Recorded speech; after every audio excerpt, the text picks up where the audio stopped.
All right, folks, it's the top of the hour. We're going to go get started. I would ask you, as our presenter, the information, our presentation, that we would mute our microphones. If she's taking questions, then of course unmute. You can type in the chat box. But we want to make sure we don't have feedback and we've got good audio for the presentation. Presenting with us today is Chaplain Kimberly Willis. She is the chief of the Hampton VA Medical Center. She is also an ACPE certified educator. There's not much in the chaplain world she hasn't done, and if she hasn't done, it's probably because she hasn't decided to do it. She is amazing. She's got a lot of experience with the military, and she is going to hopefully enlighten us all and teach us all quite a bit, and maybe expose some things that we weren't thinking of that will help us better care for our nation's veterans, specifically our nation's women veterans. So, Kim, thank you very much, and it is yours. All right. Hello, everybody. I want to say hello to everybody. I hope that everybody's doing well. I want to apologize up front. I have a little frog in my voice, and hopefully we'll be able to make it all the way through this session without me barking too much. But I pray for some grace as we get through this together. We're going to be talking about women veterans today, and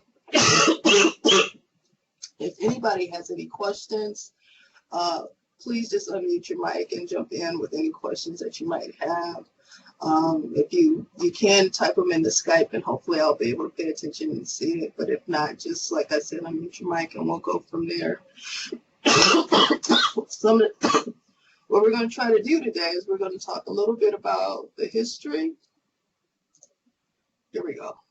We're going to talk about the history, the demographics, women in combat, the impact, and the intervention and resources that come to bear as we go and begin to work with our veterans.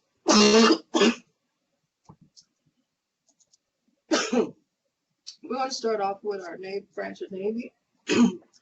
It was established in 1942. Mildred McAfee was actually sworn in as a Naval Reserve Lieutenant Commander, and she was the very first. One of the things you might notice on the slide is it says he'll be home sooner, and I found that to be really interesting, because that slide is, you would think it would be something that would really celebrate women and their contribution, but really it's letting women know, hey, we appreciate your service, but we're just waiting for the guys to come on back home. And that was just kind of the general sense of the nation and how they felt about women in services, that they definitely needed women at that time, but it was only because the men were away fighting the real war. And so it's just really interesting. So there was about 27,000 folks, excuse me, that had joined the Navy at that time. And they were doing things like they were mechanics. They were, obviously, the nurses' corps was really huge. There were postal clerks, medical support folks, and they were also air traffic controllers and photographers. Can everybody hear me? Just type yes in the chat box if you can. Just want to make sure. All right, cool beans. So we'll keep going. All right, in the Women Army Corps, you'll notice that the symbol there is the Pales Athenia. And one of the things that was really interesting about this time is that women were not permitted to be married or to start families. Thank you, I appreciate that. I'm actually feeling a lot better than I sound, but I appreciate that. But I do solicit many prayers. And of course, they were not considered to be equal at that time. And even today, you will find that some of the women in this era that actually come to get services, and many of them don't. And you may even have family members that have served at some capacity during this time, and they never came to the VA to get services, but they don't believe themselves to be veterans. The only people in their own thinking, even though that they were in the military, were the men. They were the real heroes. They were the real veterans. They were the ones who were actually doing the real work. And so it's just really interesting to think about this time and how things were happening. So our Marines, well, you know, that's always the toughest group. They were established in 1943, and one of the terms that was used for female Marines at this time was BAM, and it was not a negative term. It had some sexual connotations, and it was really a term to use to belittle the services that they contributed to the Marines at that time. So it's one of those things we definitely want to stay away from.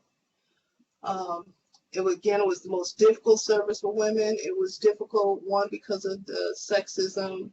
It was difficult because of just the way that they set up the housing, the type of treatment that they received. It was really demeaning and belittling at best, because the general thought and general consensus was that no woman could ever be a Marine.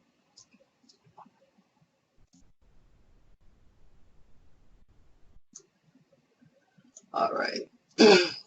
So the WACs was established in 1942. It was an all-volunteer service. The goal for this group was that they moved closer to greater equality within the services, but not quite. They played many roles, many of the same roles that you've seen that I talked about earlier within the system. But this is where you actually start seeing them begin to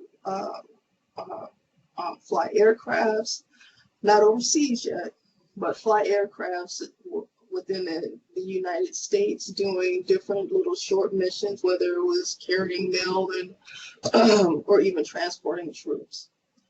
Their symbol was the Tails Athenia, and many of these veterans are now deceased. In fact, all of the ones that we've talked about so far is pretty much, not all, but many of them are already deceased.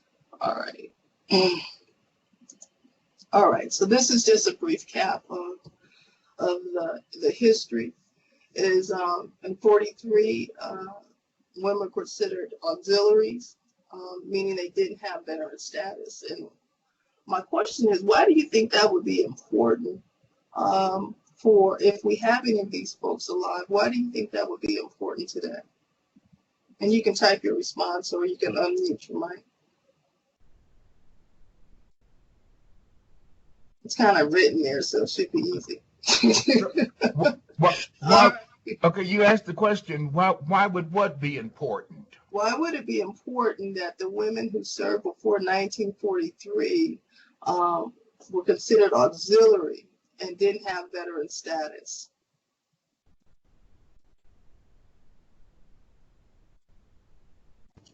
Because then they didn't get benefits.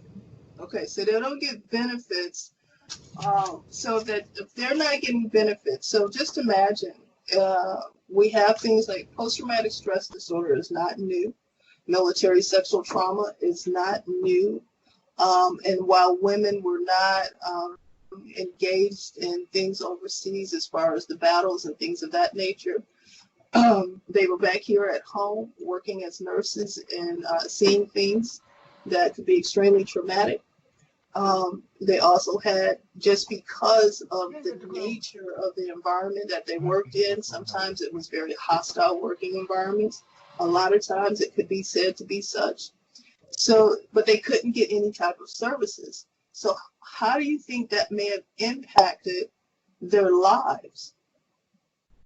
Well, it obviously, I think it impacted in a negative way. There's a film from PBS called Debt of Honor, and it talks about, in large part, male veterans from the Revolutionary War to the Civil War, World War I, World War II, Korea, Vietnam, and now. And it said, you know, certainly there were veterans during the Civil War and the Revolutionary War exposed to bombs bursting and exploding and seeing death and destruction. And certainly they experienced PTSD, though it didn't have a name then.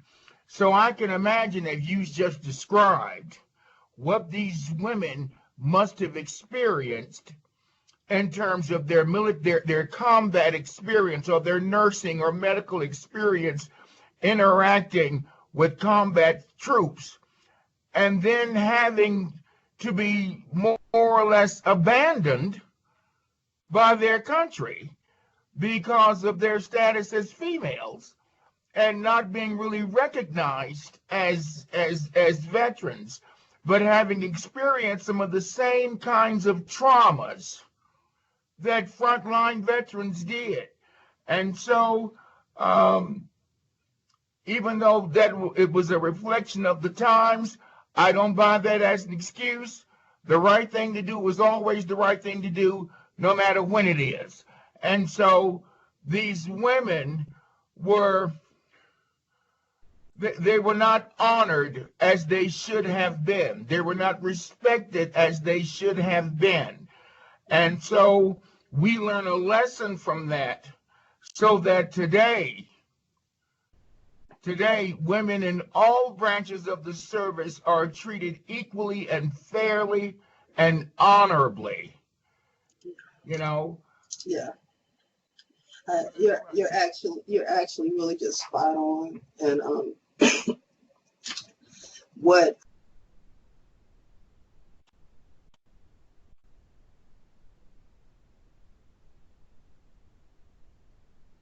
Can't hear you.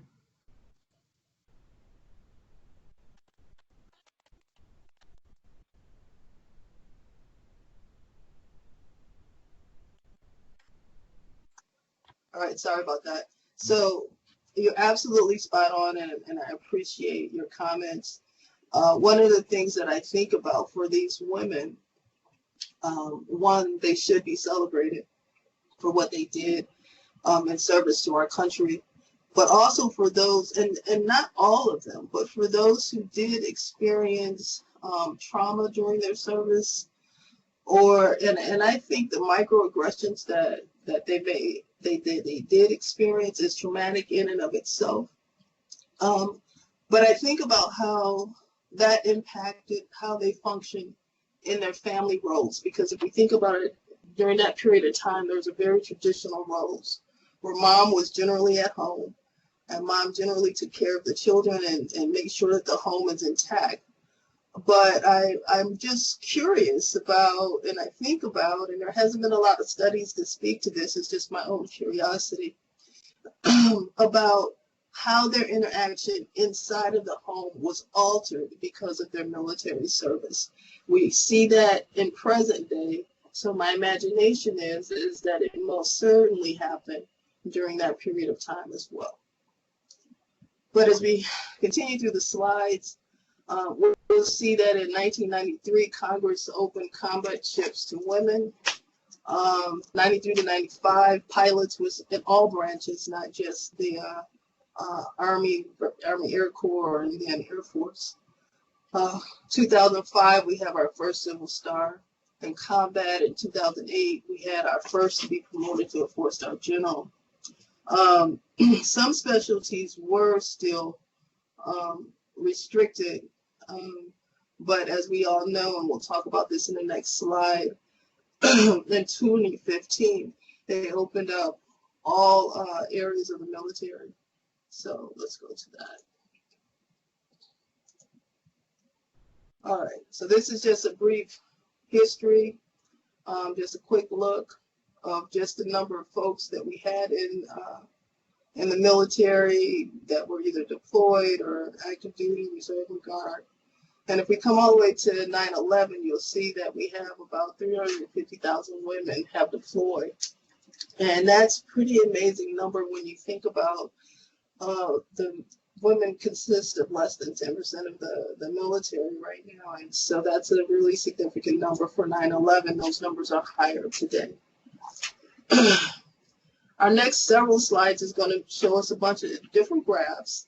And I want us to have a little bit of dialogue of what some of your thoughts are about the data that's presently out there. Most of the information from these slides is from the 2015 through the 2017 period. So there's a little bit of lag based upon the research, but not too much. All right. So in 17, we had almost 2 million women veterans. Most of them are younger, around the age of 49, in comparison to our male veterans. More ethnically diverse, meaning other than Anglo, and more likely to have served in the Gulf War or peacetime. And this is by 2014. So when we think about the age of women around about 49, biologically, where do you think women are in their physical life and in their personal life?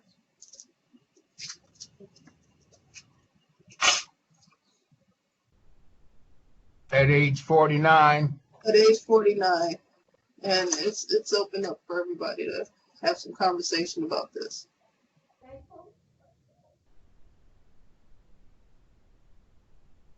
We have a couple of women. I'm one of them that could talk about 49. So come on. Are we talking, hey, Chaplain Willis, are we talking biologically? Yeah, but I'm talking about physically. Where are women at generally around the age of 40 to 50? At 49, they've probably had their family, or at least started having kids if they're going to have them. They are probably towards the end of being able to have kids, so there's a biological issue there. I don't know if that's what you're getting at, but that's what I think of when you ask that question. All right. Any other thoughts about that? I see someone said menopause. I agree with that. All right. Somebody said midpoint careers. Yes. Somebody said midpoint crisis. Okay. When I think of 49 versus 64, I think of the 49-year-old woman is probably more physically active than the 64-year-old man. Maybe I think that because I'm a guy and I'm in my 40s and already broken down, but right. So when we think about a young woman at 49-ish, what we're thinking about is a woman who has had probably at least one full career, potentially two, or working on the second career. Her children, if she has any, are probably adult age at this point for the most part, or in their teens. So that might mean that she's experiencing empty nest or about to experience empty nest. At this point, she is either married or has been married. Physically, she is still doing fairly well, but she's starting to experience things that she's never experienced before. And some of that is equated to the beginning parts of menopause, the onset, and some of that is just part of the natural aging process in other ways. But this is the woman that's coming into our hospitals. So she doesn't look the part of someone who is sick, someone who is in need of a lot of care, at least on the outside, generally speaking. So for these women, we have to pay more attention to those invisible wounds that they might have, because the physical wounds are not always apparent. And that's really the thing that I want you guys to kind of take out of these numbers, because as time goes on, these are the folks that we're going to see more of versus the older person that we're seeing right now.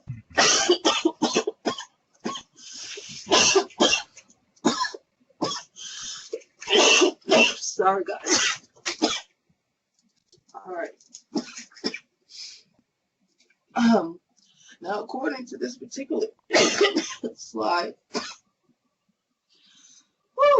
women have a higher service-connected disability, no personal income, and are more likely to experience poverty than men. But also with this is that these women are also less likely to use the VA healthcare system. But if they do it exclusively and more so than men. What does that all mean? Essentially, women don't, in comparison to men, women do not use the VA healthcare system. But those of us, including myself, who are veterans, who do, we usually use it exclusively. The other side of that is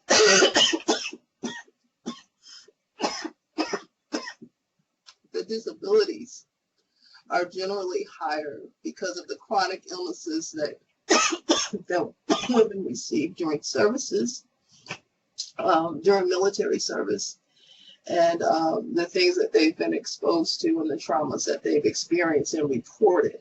So that doesn't mean that men have fewer traumas, if you will.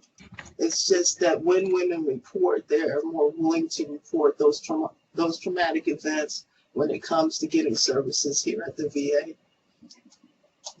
So, is there anybody here that works in the domiciliary program or with HUD-VASH or anything like that? It's probably several of you, right? Yes. So what's interesting is when you go into those, and this is pretty much true across the nation, as a domiciliary has a very vigorous male-dominated program, generally speaking, across the nation. And the beds for women are limited. But when we look at what's happening with women veterans, they generally have a lower income and are more likely to be homeless than our men. So that talks a little bit about the types of services that we have, and maybe there needs to be more of a concerted look at how we deal with our women veterans in this particular area. There seems to be a service gap.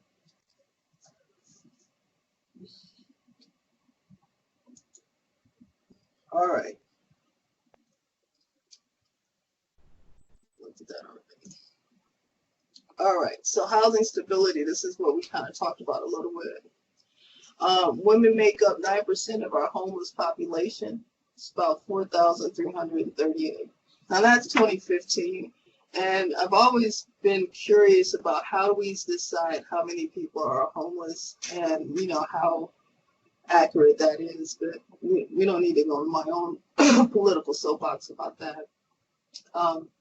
But the women veterans are 2 to 4 times as likely as their non-veteran counterparts to experience homelessness. Why do you think that is? With all of the skills and all of the experiences that women veterans have, and then usually they're higher educated.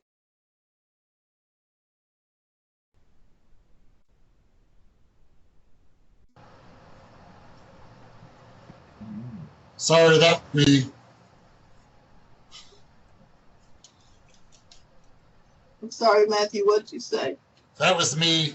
I hit a button and accidentally put the call on hold. Everything's fine now. I'm sorry.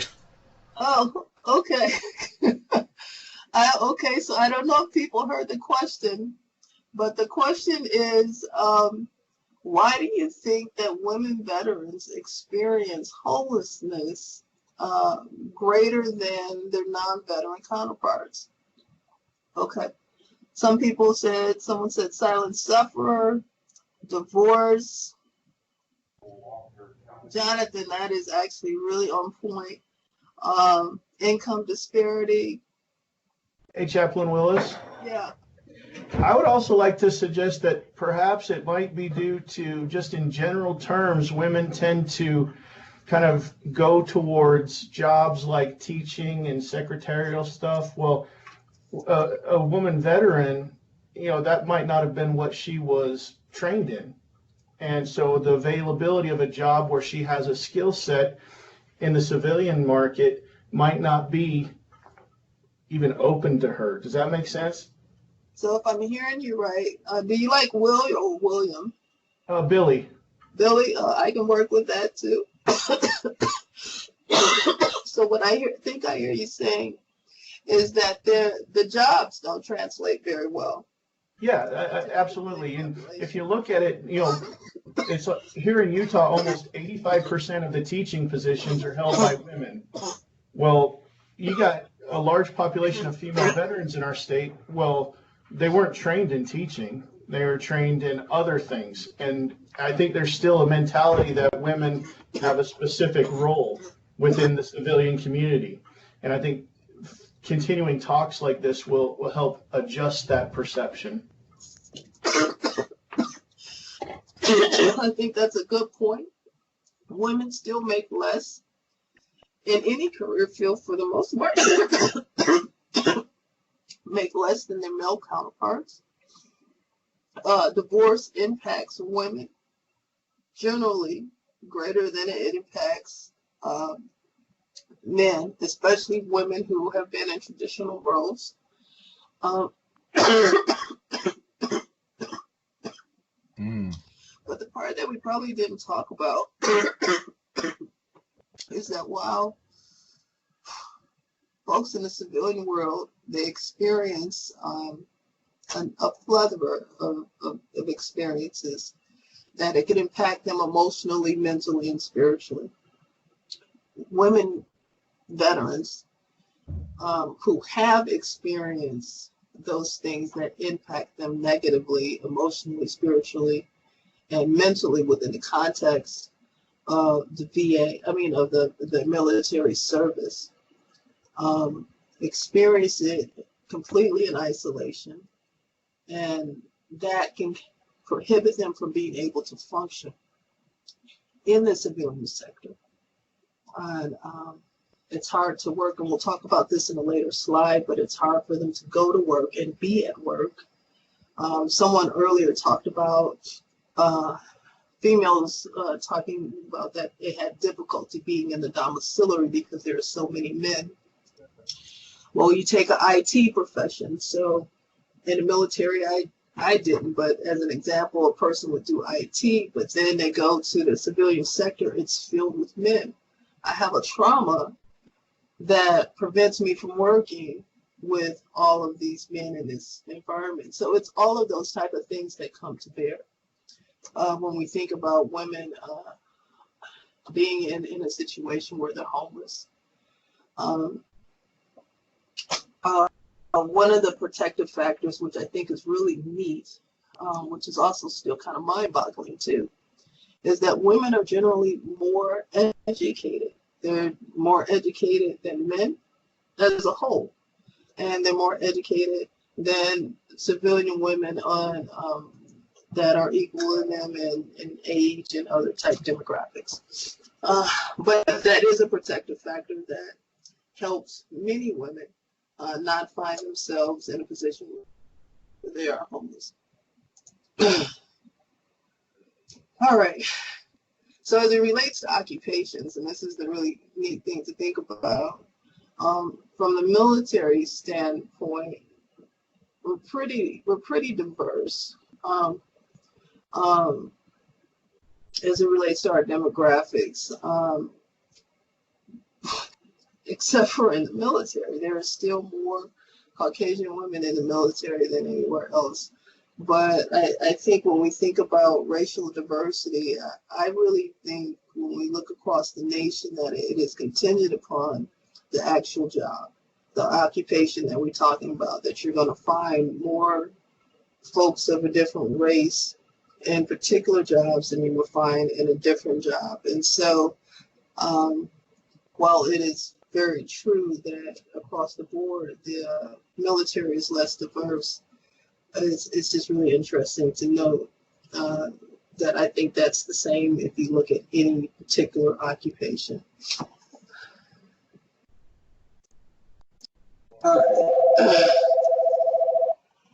All right. Why do you think this slide talks about women veterans being widowed? Why do you think that women veterans are more likely to be widowed than anybody else, than the civilian woman? This is actually an easy question. It's a trick question a little bit. Because they marry veterans. That's right. We tend to marry service people.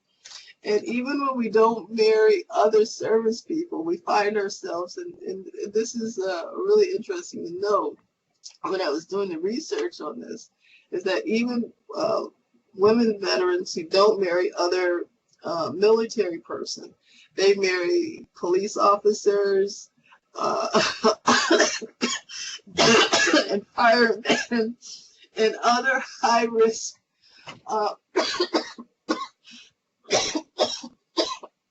high-risk occupations at a higher rate than somebody who's working at the grocery store. They can come home, or at the library, or whatever. And I just thought that was kind of interesting. Willis. Yes. What I also find is that even for the women veterans who divorce service members, they go back and remarry service members. Yeah, that's true. And so, I mean, there's, I'm sure we could come up with some theories behind that, but it's really interesting to note. But it is true that even if they remarry, they typically remarry within the service as well. All right. Interesting study that I did read around these same lines is that civilian women who was raised in a military family more often marry military men as well. And the opposite is true for men who were raised in a military family who have no service. They typically marry women who haven't had service either.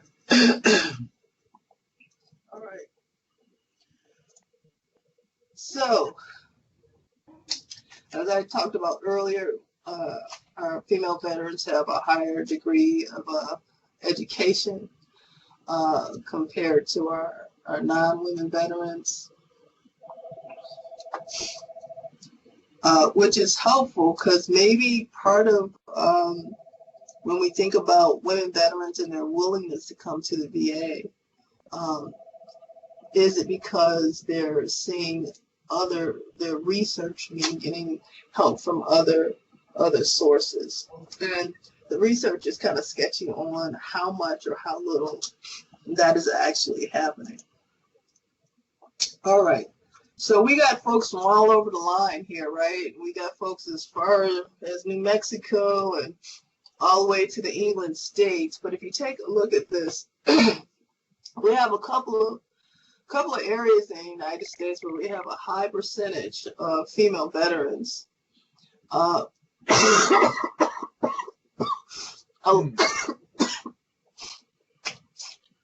Yikes. Alaska, Virginia, Maryland, DC, and Georgia. Now, when I saw this particular stat, I got it all except for Alaska. I was a little bit confused about Alaska. And this is from 2014.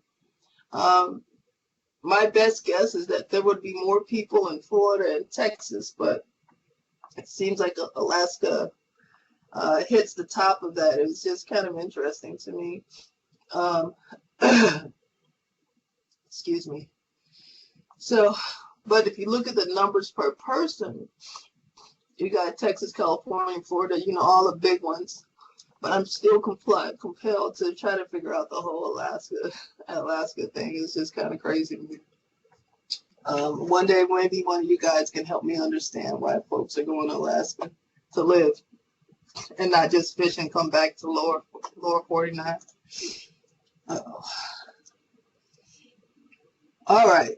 So quick recap. So the earlier slide was a 2015 slide. In 2017, when I looked at it, the median age of the female veteran was 51. We had 2 million on deck.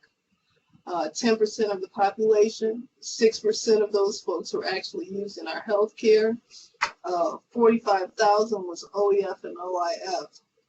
By 2020, which is next year, we expect 10.5% of the veteran population to be females.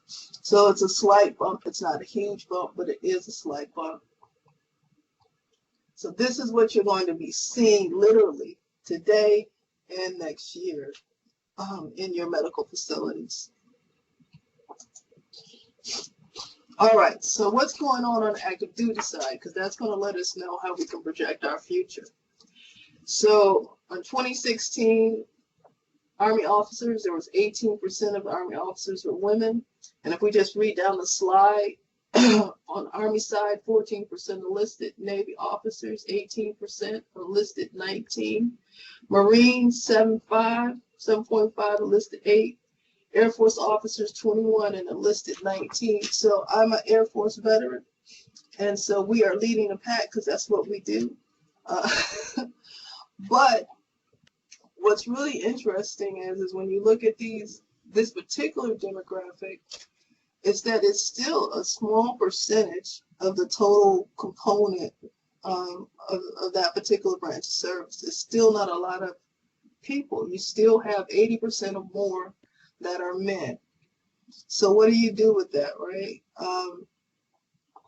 I think we, as a VA, we have to continue to think about these women while their numbers are increasing. We still have to think about what their service was like in a completely male-dominated environment. And I want you guys to kind of put a pin in that, because if that's their experience in the service, maybe that should not be their experience when they're receiving service from us, because there has to be something a little bit different. All right, I started something. I see how you guys are doing. All right, let's go to the next one. So in 2013,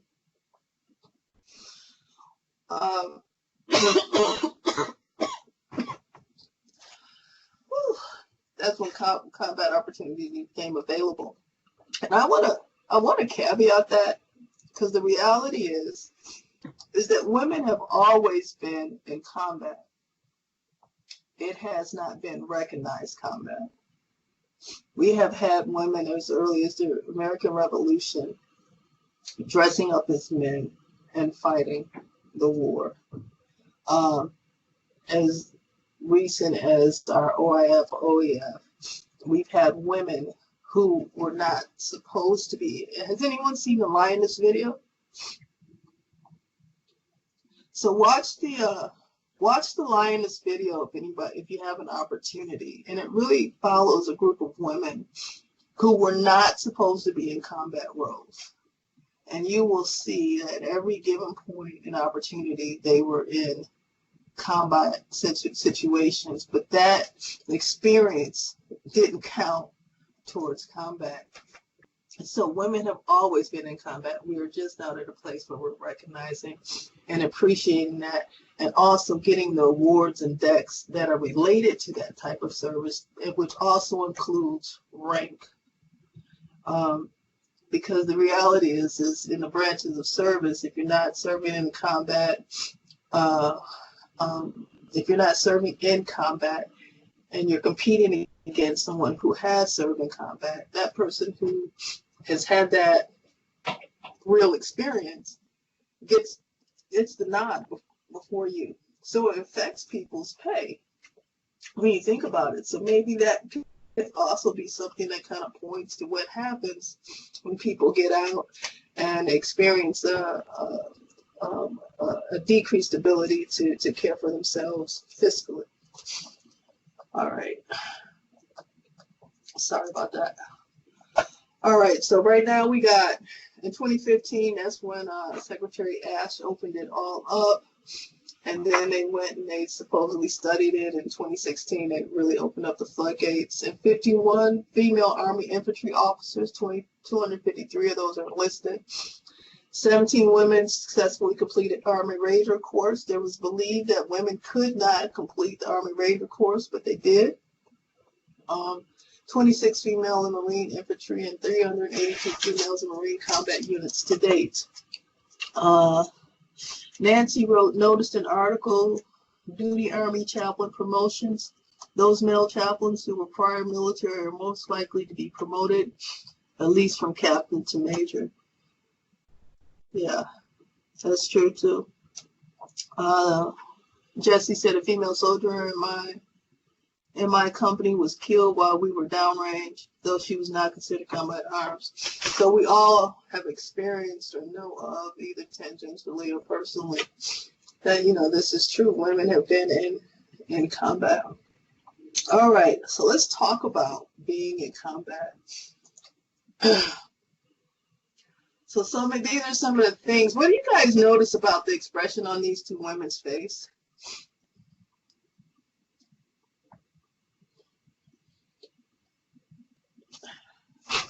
Somebody said pissed, serious. What else? It looks like they want to hurt somebody, like they're getting ready to go outside the wire. Yeah.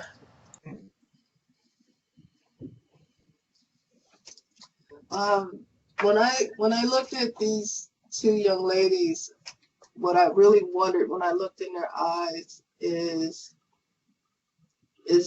when they signed up, did they really sign up for this? Because there's a look there of just over it, you know. And so, and I wonder how many of our women come back from service into our halls and they're walking in our medical facilities and they're just over it. Some of the experiences that people saw was incoming rockets and mortar fire, somebody being killed, being attacked or ambushed, seeing dead bodies, shooting, directing fire at enemy, handling human remains, and military sexual trauma. And I'm just going to talk about my own experience very briefly. When 9/11 happened, I was actually stationed at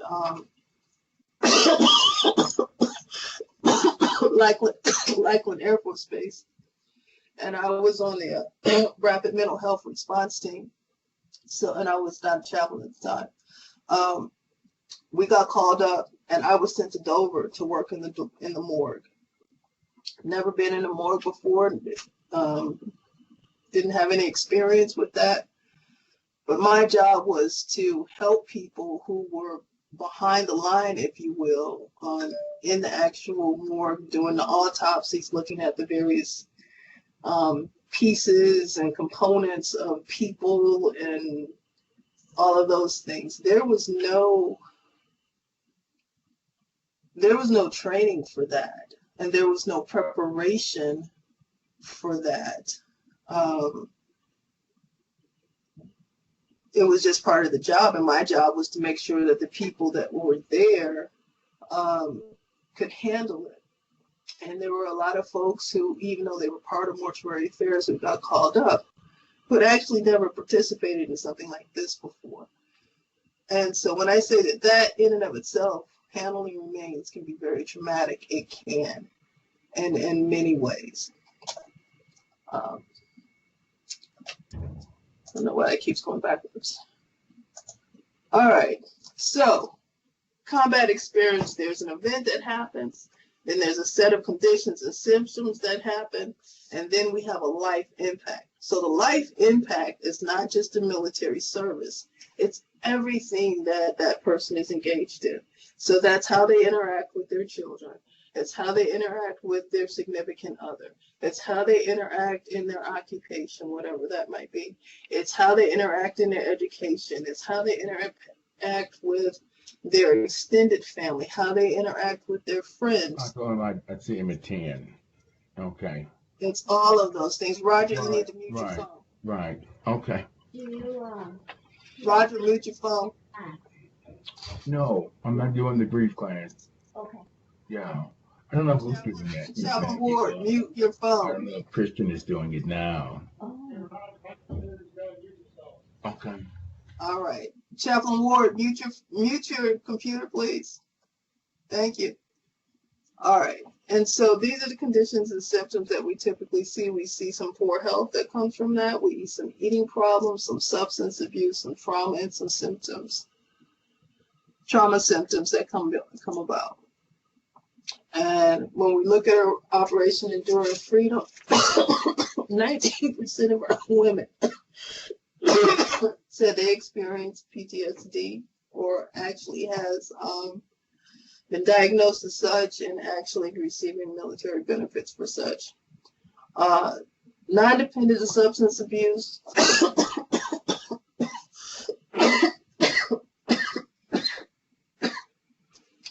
Means that they haven't been given a diagnosis, but they do use substances in frequencies that may not always be deemed appropriate. Depressive disorder, 20%. Affective psychosis, 12%. Neurotic disorder, 15%. Alcohol dependence, 2%. Drug dependence, 1%. And personality, 2%. Versus 1. And so the reason I put that 2% versus 1 is because women, interestingly enough, instead of being diagnosed, some of the studies suggest that because of gender primarily, that sometimes the diagnosis leans towards personality disorder versus PTSD. Has anybody had any experience with that at all or seen anything like that?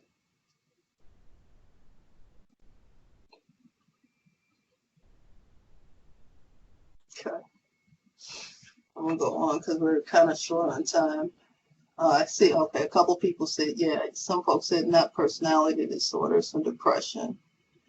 Eating disorder, yeah. All of those things. All right. So what do we see or hear or know about folks who are experiencing eating disorder?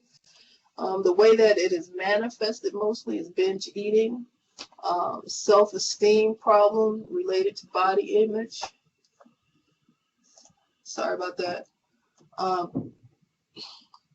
Eating and purging, obsession with food or thoughts of food. Serious weight loss, which is a stress reaction, compulsive exercise to lose weight, which all can lead to the physical problems of kidney failure, anxiety, depression, and heart failure. And what I didn't know, which I thought was pretty interesting, is how your eating habits really can negatively or positively impact your heart functioning. In my own thinking, I've always just thought about, eat fairly well and do a little exercise and things will be great. But the extremes of eating or not eating really can impact your heart functioning. And these are some of the things that will show up in clinic. But the reality is they are masked in such a way that people may not, or when they're diagnosed, may not even be diagnosed initially as an eating disorder. Substance abuse, alcohol, prescription drugs. The NG represents National Guard. 23% have been reported to display harmful drinking, and those are for those who have been in a deployed environment. National Guard soldier, and this is from a 2000-2009 survey. Combat exposure is probably one of the main precipitants to the heavy drinking, because drinking is illegal, right? So prescription drugs is not something that we can do, but I can drink, and I don't get in trouble for drinking as long as I show up to work on time or make formation on time. And so that's why you see the beginnings of heavy drinking as part of that coping mechanisms. And it also, I'm sorry, guys. All right, here we go. It says that women who are deployed were 3 times more likely to use alcohol than those that are not deployed. Obviously, that's for stress reasons. And we'll talk about it a little bit later, but the stress is not always because women experience trauma on the battlefield. Sometimes the trauma is within their own unit, but we'll talk about that. PTSD, reserves are greater risk than active duty. Why do you guys think that our reservists are at greater risk than our active duty folks?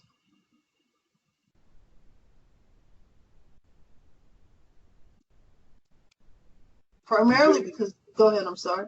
Because primarily a reservist has to manage not only the reserve component job, but the regular job as well, the civilian job. And for females, also a family as well. So it's like 3 jobs in one. Right. That's part of it. The other thing is that on the active duty side, they have more built-in structures to hold the active duty member who's experienced whatever they might be experiencing. Where on the reserve side, you go, you deploy, and you go back home to a place that is not structured. And if that reservist hasn't or does not connect him or herself with the VA, usually their coping mechanisms are their families who are typically ill-equipped and not educated about the signs and symptoms of PTSD and those things. And then local churches or places of faith, which are also often ill-equipped to deal with those things. So there's not structures built in to really safeguard and hold our reserve and guards at the same level that it is for our active duty folks. And some reservists don't even know that once they do their active duty time that they're actually eligible for VA benefits. And so that's another piece of education that we have to do. Exactly. All right.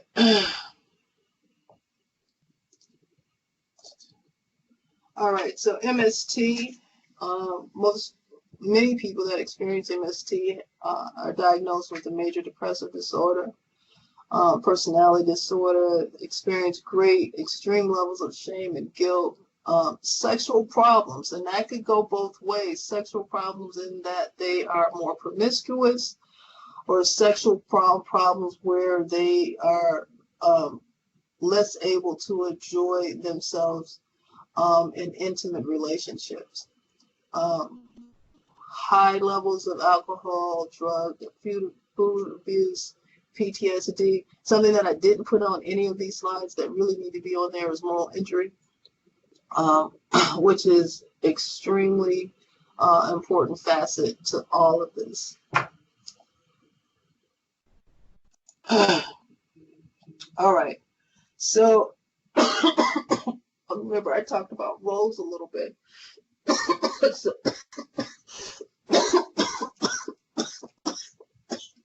when people come back, so when people come back to your families, how do you think it changes?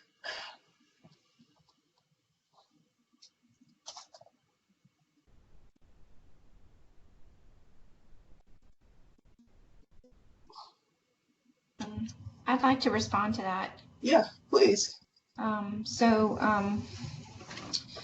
can only share from my own experience and then experiences of what other female soldiers have shared with me, is that, most families are very proud of their veteran when they come back from a theater and have experienced some things. They don't really understand or can relate to the things that are going on in their mind and what they're trying to process through of all that they have experienced during that deployment. And so I think families have this, it's almost, look at what she did. If she can get through that, she can get through anything, not realizing that their veteran, their loved one, is really struggling.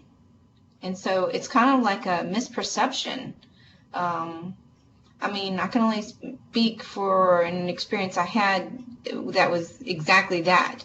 I mean, you don't want to say all the hard things that you experienced over there, because honestly, you kind of want to shield your family from that kind of stuff, because some of the stuff was pretty bad.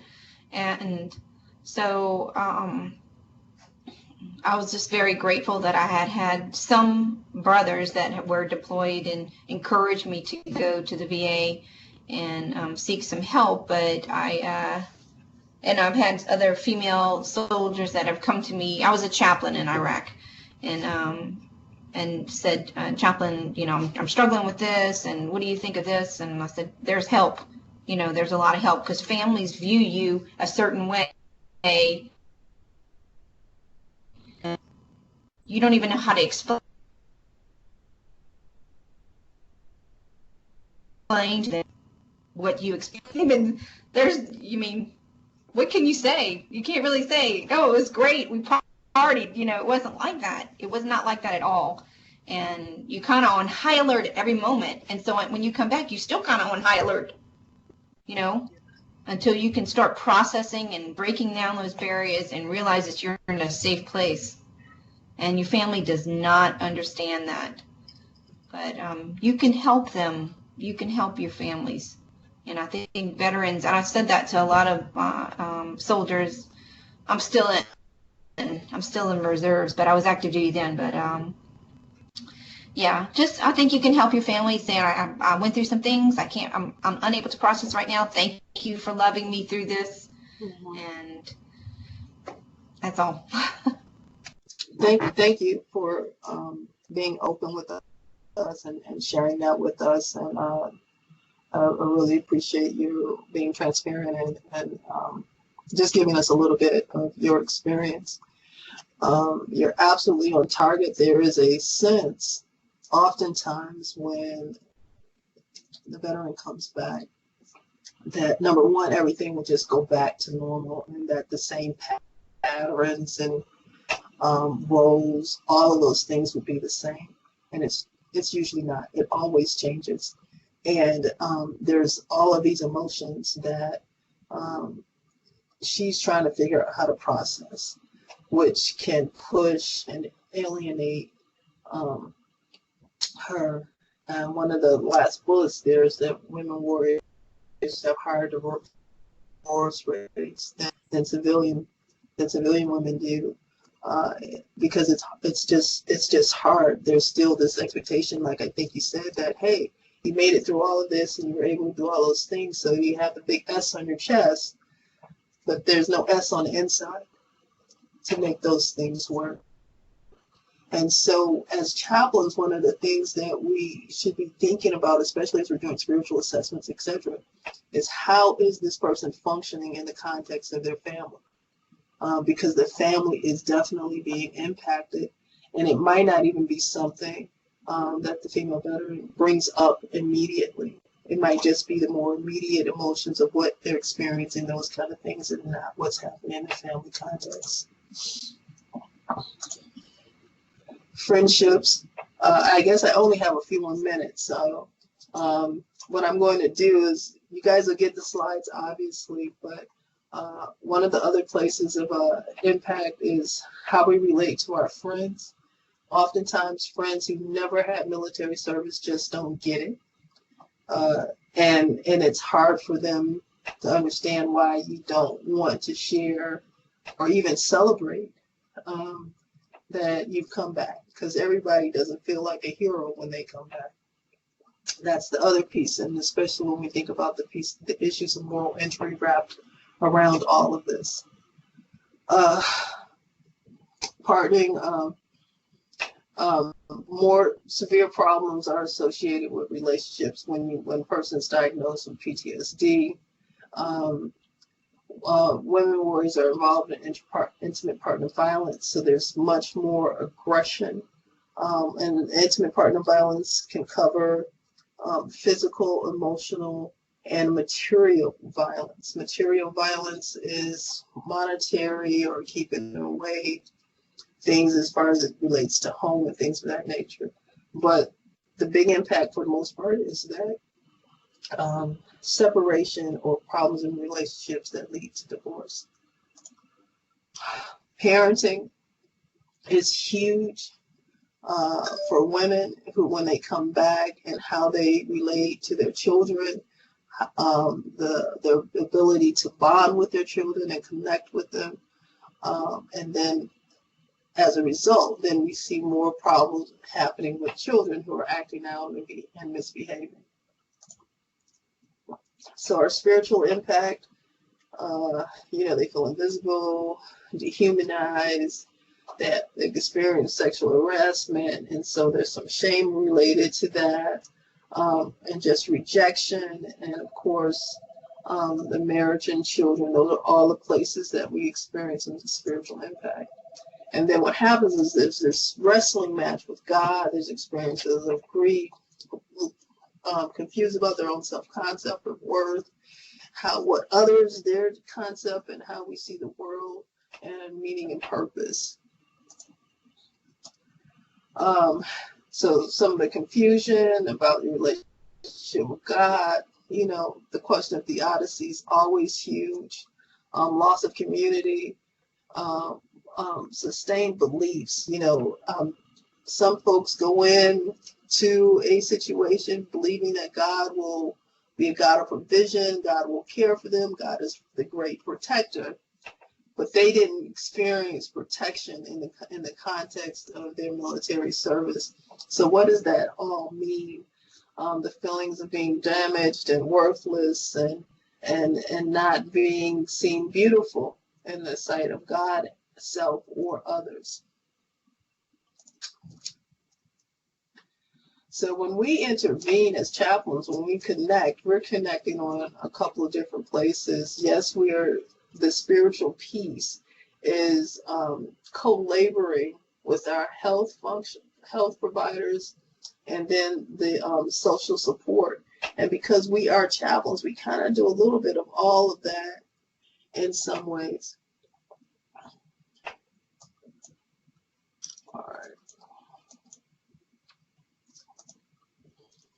All right.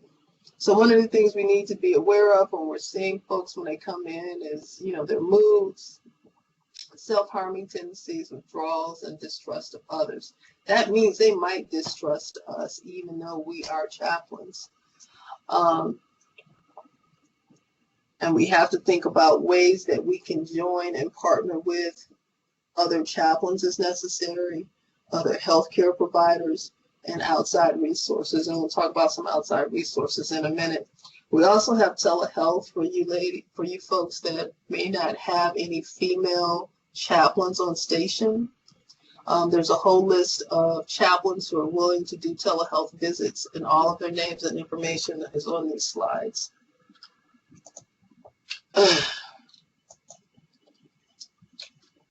We've all heard of the fight or flight response, but one of the things that we haven't talked about to a high level is the tend to befriend.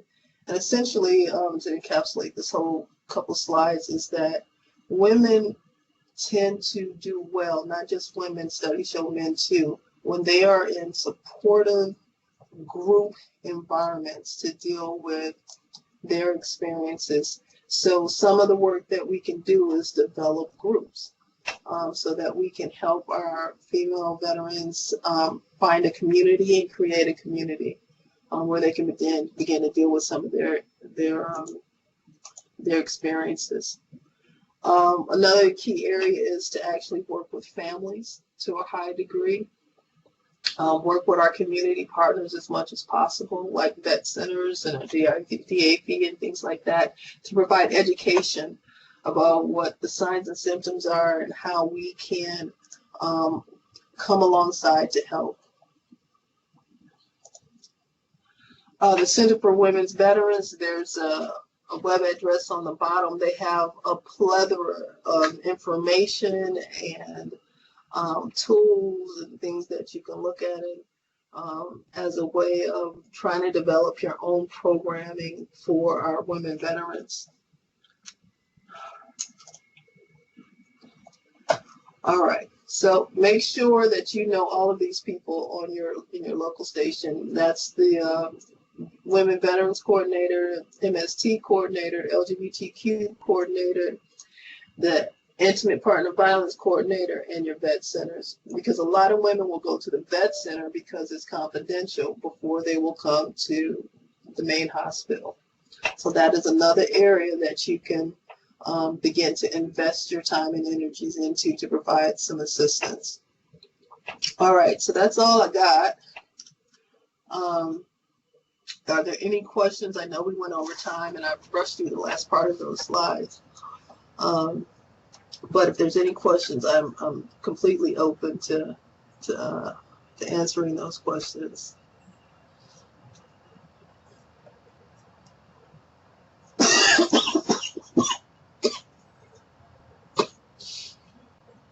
All right. All right. If we don't have any questions, thank you very much, Kim, for your presentation.